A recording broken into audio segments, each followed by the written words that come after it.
tetapi juga tidak mau menaikkan suku bunga yang terlalu tinggi sampai kita memasuki masa depresi, yang mana sampai semuanya yes, karena inflasi tinggi, bunga tinggi, kemudian nggak ada lagi yang mau investasi, kemudian bisnis menjadi jelek, unemployment naik lagi. Nah, satu hal yang di Amerika yang sekarang ini berbeda jauh adalah unemployment rate itu very rendah. Biasanya, kalau misalnya interest rate sudah naik sedemikian banyaknya, by the way, ini kenaikan suku bunga yang paling agresif yang pernah dilakukan oleh Amerika, itu unemployment biasanya cukup tinggi, ya. Tapi kali ini cuma 3,5%. Saya ini mencurigai, ini pribadi ya, saya mencurigai mungkin waktu setelah COVID itu banyak yang retire. Banyak yang retire. Banyak yang mengambil early retirement sehingga mereka tidak masuk di dalam employment basket gitu. Jadi unemployment-nya rendah, tapi sebenarnya tidak rendah-rendah banget. Tapi memang kalau kita lihat di Amerika, employment itu bukan employment, salary increase is quite high karena untuk mengimbangi inflasi. Nah, kalau kita kembali ke Indonesia, Indonesia gimana sih? Indonesia ini menurut saya, kalau kita di properti, saya selalu bilang bahwa properti itu Indonesia, properti itu is a very local industry. Very, very local industry. Bagaimana keadaan situasi ekonomi di local ini, itulah pengaruh yang paling besar. Kita punya customer local. Kita punya mortgage provider local. Kita punya kontraktor local. Semuanya local. Jadi nggak ada yang dari foreign effect gitu ya. Karena semuanya serba lokal. Nah, jadi situasi lokal lah yang sangat mempengaruhi properti kita di sini. Sebenarnya properti di mana-mana sih, tapi Singapura ya a bit different karena Singapura kan allow foreigners to buy whatever they want gitu. Kalau di sini kan nggak bisa. Di sini makanya kita very local. Nah, very local ini satu hal yang menurut saya ini kunci, bukan kunci ya. Menurut saya yang harus kita lihat kalau lagi zaman inflasi seperti ini adalah kalau investor yang jeli, yang mana saya sudah melihat ada tren seperti itu, memang very early, bahwa kalau lagi inflasi seperti ini, construction cost itu naik banyak. Construction cost naik banyak.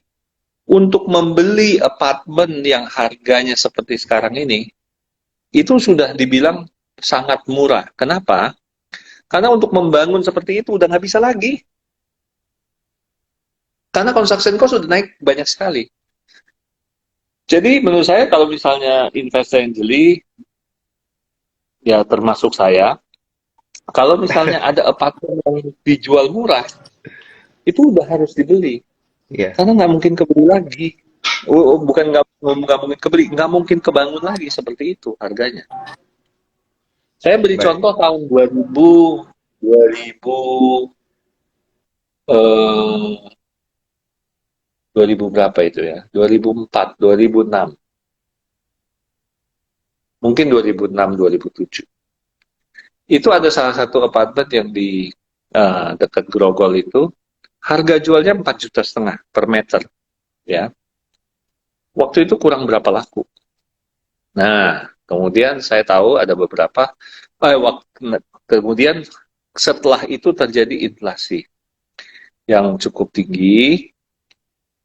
Saya lihat banyak nih mulai yang beli-beliin dari harga tersebut. Begitu inflasinya sudah terkontrol, sudah manageable, itu harganya sudah dijual, dia sudah bisa menjual antara 8,5 sampai 10 juta per meter. Kalau sekarang kita lihat apartemen tersebut, saya nggak mau sebut nama, tapi itu dijual sekarang kira-kira 18 juta lah per meter. Karena you cannot build it anymore with 3 million rupiah per square meter. Saya lihat ini akan terjadi seperti ini lagi. Dulu kita membangun apartemen 10 million, it just cannot be done anymore. Baik, gitu loh. Pertama, baik.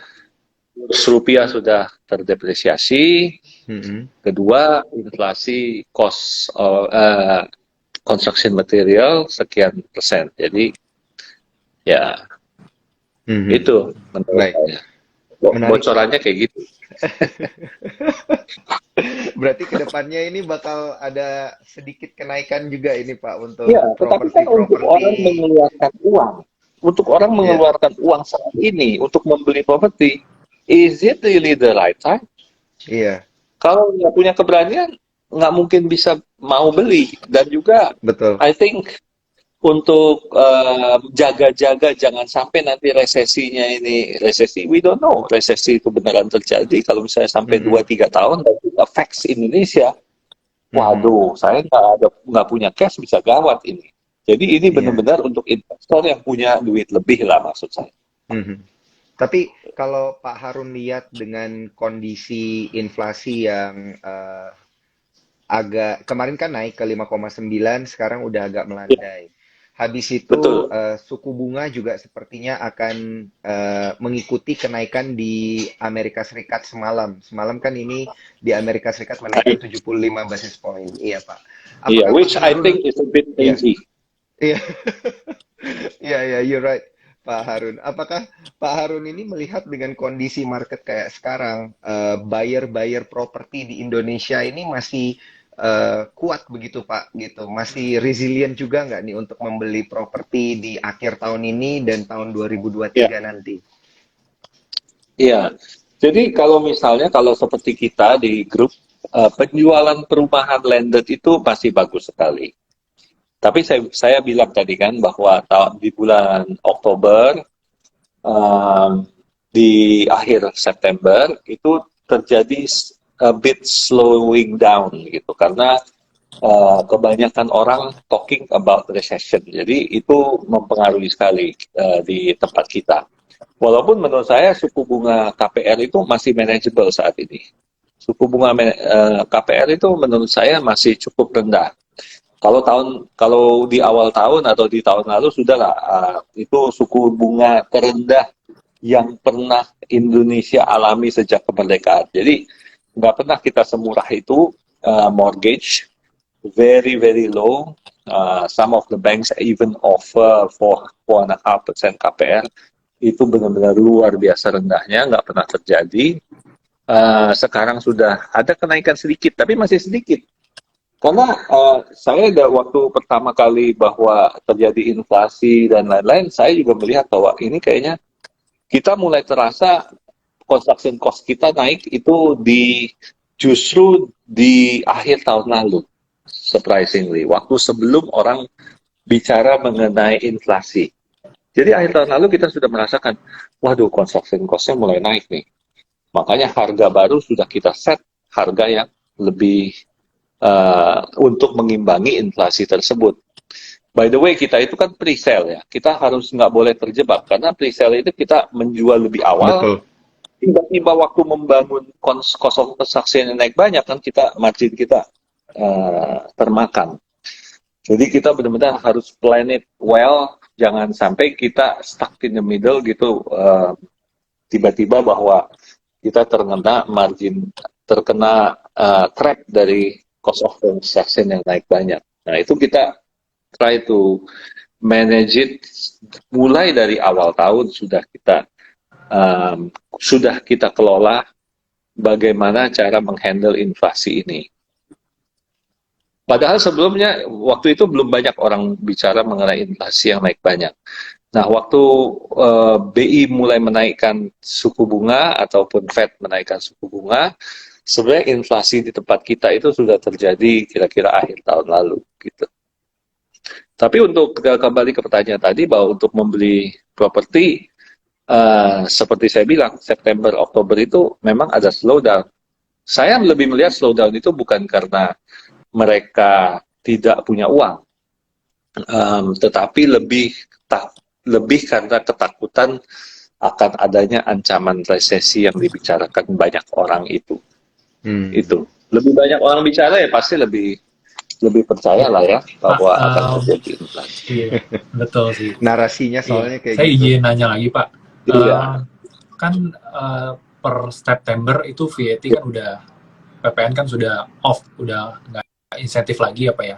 Itu salah satu hal yang mempengaruhi gak ya sama, dan salah satu kan orang ngomong resesi dan itu boleh in detail gak Pak? Oh iya. Ulangi lagi kan, suaranya barusan. Oh oke. Suaranya barusan hilang. Kan September kan lagi. udah terakhir insentif PPN ya Pak ya. Berarti itu sangat pengaruh sekali dengan penjualannya peristalnya Ciputra, dan orang kan ngomong resesi, jadinya orang boleh dibantu Bapak lebih detail, in detail yang bikin ya. Ya, of course, pasti efek ya, karena PPN DTP, PPN ditanggung pemerintah itu pengaruhnya adalah 10%. Jadi whatever the price itu reduce by 10%. Jadi itu banyak sekali. Reduction-nya itu cukup banyak. Artinya harga, kita kan tidak pernah mainkan harga 100 ya. Jadi kita harus kita 91-nya itu kita ya jualnya 91. PPN 9 ya, PPN-nya itu kita dibayar pemerintah ya. Bukan ini loh, bukan PPN dihapuskan, tapi dibayar pemerintah. Karena kalau dihapuskan kan berarti construction cost yang bayar PPN itu nggak bisa dikompensate gitu. Jadi ditanggung pemerintah. Jadi pemerintah tetap bayar, jadi PPN construction juga dibayar supaya bisa dibalikin kembali. Kalau nggak dibalikin kan kita cost kita naik 10%. Nah itu konstelasinya seperti itu. Kan suku bunga juga pengaruh ya. Jadi memang pengaruh sekali. PPN DTP itu pengaruhnya besar, 10%. 10%. Tetapi, by the way, untuk sekarang ini kan karena belakangan ini investor memang sudah agak berkurang di properti itu. Lebih banyak membeli kita adalah end users. Jadi, I would say kalau end user itu behaviornya a bit different. Kalau ada PPN DTP, of course saya mesti manfaatkan. Tetapi kalau misalnya tidak ada PPN DTP, saya butuh untuk punya rumah, ya mau nggak mau dia harus beli. Memang unfortunately sekarang ini yang susah kita jual itu adalah justru rumah yang lebih murah. Karena untuk yang lebih murah, mereka yang tidak punya uang tetap tidak punya uang. Unfortunately ya. Very sad, but that's the case. Jadi yang tidak punya uang tetap tidak punya uang, yang punya uang tetap punya uang untuk beli rumah. Jadi memang kalau yang di bawah-bawah itu penjualan kita lebih sedikit dibanding dengan yang saya sih mau belajar dari histori Bapak ya. Bapak lebih senior dari kita kan ya. Jadi mungkin kalau lebih senior, lebih tua, lebih berpengalaman gitu. Jadi kan udah mengalami beberapa cycle gitu kan. Yang bisa orang end user buat beli properti mungkin kan dia mampu buat dia beli properti ya gitu ya. Jadi kalau salary-nya dia berapa sampai maksimum di harga properti berapa gitu dia bisa afford gitu. Sampai di level berapa gitu dia wajarnya bisa afford. Ya, kan kalau kita lihat sekarang gap-nya kayaknya makin lebar ya Pak, antara harga properti yang naiknya tinggi sekali dengan pendapatan personal income yang naiknya nggak setinggi harga properti gitu ya. Apakah ini bisa pengaruh banyak ya Pak ke daya beli ya Pak? Apakah ini sebenarnya cycle yang emang dari dulu juga sebetulnya terjadi juga gitu waktu zaman Bapak gitu? Iya.